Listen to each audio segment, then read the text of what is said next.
this project is that you have to look at this entire system as its relationship to the planet. So the carrying capacity of the Earth and all the attributes on it come into relevance. It almost becomes self-evident after a certain point. First thing I will say is that a lot of the shit that we have, the materialistic stuff, has been forced into our culture. I would say 90% of all the technology we have is junk. It's garbage. The fact that we duplicate things like crazy, rather than making like one cell phone that lasts, 50 years, which we could do, because the market system refuses to do it, because in order to keep market share, you have to make shit out of bad materials, so naturally planned obsolescence comes into play. Plus they want planned obsolescence, such in automobiles, because they make more and more money. So the fact is that there's a duplication, a replication of things. There's such a tremendous amount of waste in the system that when you step back and look at what's a necessity of life, I don't mean just like having bread and water, not at all. I mean a highly abundant system with all sorts of elements. The planet leads. A highly system of all sorts of abundance, then the attributes of how we get this on a tangible utility, I'll answer that question in a second. On a utility basis, people will have a different relationship to the things that they have and what they use. So at that point, at that stage of awareness where people don't think of things, they don't look at themselves as representations of what they own and what they wear, and they look at themselves as far as what they think and what they do.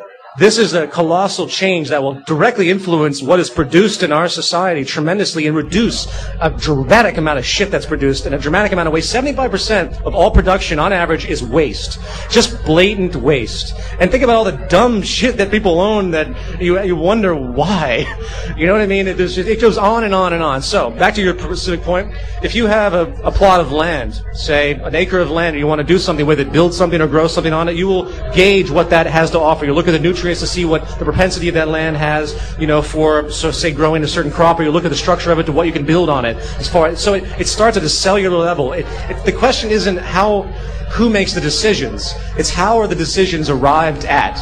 And that is a colossal shift in our way of thinking. So opinions and subjectivity become backdoor to availability, technological understanding. To put it into a terminology, it's the scientific method applied to human society, where we think about things scientifically as far as what's there, what we can do, and how do we maximize it, and profit is not, for example, the creator of things. They say profit creates incentive. It's necessity. And there's plenty of things we can think of that we can constantly produce things of immense value to us in a utility and even artistic sense. There's so much stuff that we can do, but this system is parasitic and paralyzing, so to think that we can never have an abundance in this system, first of all, that we currently have. We can never have all the things. So it's so foreign to us that we have no idea how to even comprehend it. So back to your original point, and back to what she said, how does the planet dictate these things? Well, first of all, we figure out what's important. We figure out what's real. We figure out what we need. First of all, you have people starving in Africa who are dying of HIV. They don't have anything. And we sit here and bitch about tiny little things that go on.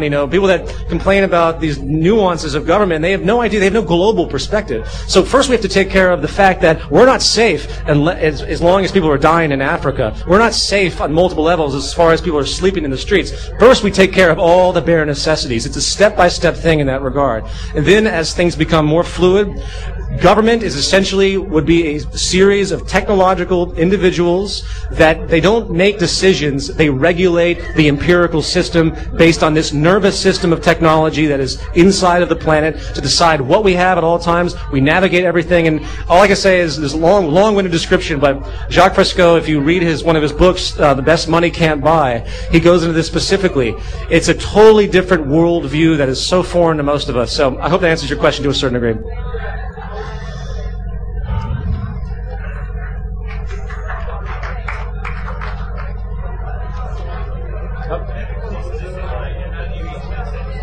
Well, you'd use things like the internet. You could have people. Here's one thing I want to say real fast. As far as property and this idea of intellectual property, this would be gone in the future. If you invent something, say you come up with an idea, you won't have an inclination to want to sell it. You'll want to improve society with it. So it becomes the public domain. Everything intellectual is in the public domain. All music is in the public domain. So think about how cataclysmic life would be if you invented something and you left without patenting it or concealing it. You went and you let everyone put their influence on it. All other technicians come forward. Do you realize how cataclysmic our development would be if you had the input from the world and whatever expertise you were going for on a specific product? It would be unbelievable. It'd be a cataclysmic shift if everyone actually worked together as opposed to fight. Only the great majority of things that we have today, only 4% of our population create. Why? Because most of the population is completely dumbed down, and they have no knowledge of, no broad knowledge whatsoever. They don't have a technical understanding or a mathematical or scientific understanding. They don't know how to contribute to society. So we're stuck with people like Einstein and Galileo and these guys that, by the way, had no profit motive in what they were doing at all. They did it because they wanted to contribute to society. Einstein.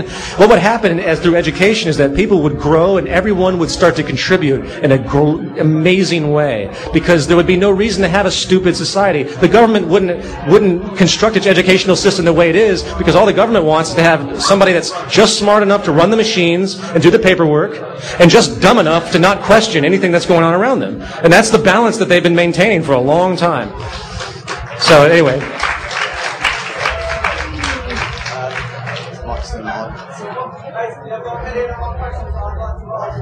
Microphone's not working. Hello. Oh, yeah. Hello, sorry. Okay, I've got a million and one questions I'd like to ask, but the one question I will ask is, how can everyone here that believes that we can go forward and kind of start making a difference, how can we go about doing that from now? How can we kind of go out, start spreading the word, opening people's eyes that kind of feel very kind of like blinkered? Like, what's the transition? Well, yeah, they're the people that we've got to kind of like explain to them. I mean, I say explain because, I mean, that's what we have to do. We have to go out there and kind of start explaining to people what's been going on. But how can we start making a positive difference to the world in... Well, I think the first step is education, because I sense a very conscious awareness in this room, but a great majority of people on this planet are not even remotely close. I mean, we have the biggest religion right now is Islam, which is growing very quickly, and it's inherently restrictive to its own development and rejects cultivation from the external world to a certain extent. It rejects modern ideology. It rejects, it bases itself on belief. That's a major barrier for ideologies. So what we have to do is keep functioning with the commonalities. So what I would advocate first is that basically the goal is to ultimately declare all resources on the planet as common heritage to everyone. So what we do is we start with the bare necessities, energy, which is why I go into it in the film. There's no reason for anyone to ever have to pay for energy whatsoever. And then it moves into food production. There's no reason for anyone to ever have to pay for food. You can have what you would think of traditionally as socialist programs in our current system, but they're not really that way whatsoever. What it is, it's using our ability for technological abundance and using that at the core bare necessities. Energy, food, housing, and then as people wake up to this and they realize what's possible, then it will slowly expand into a much greater technological construction. So I think those are the first steps. But the first step is education, because most people just have no consciousness of any of this.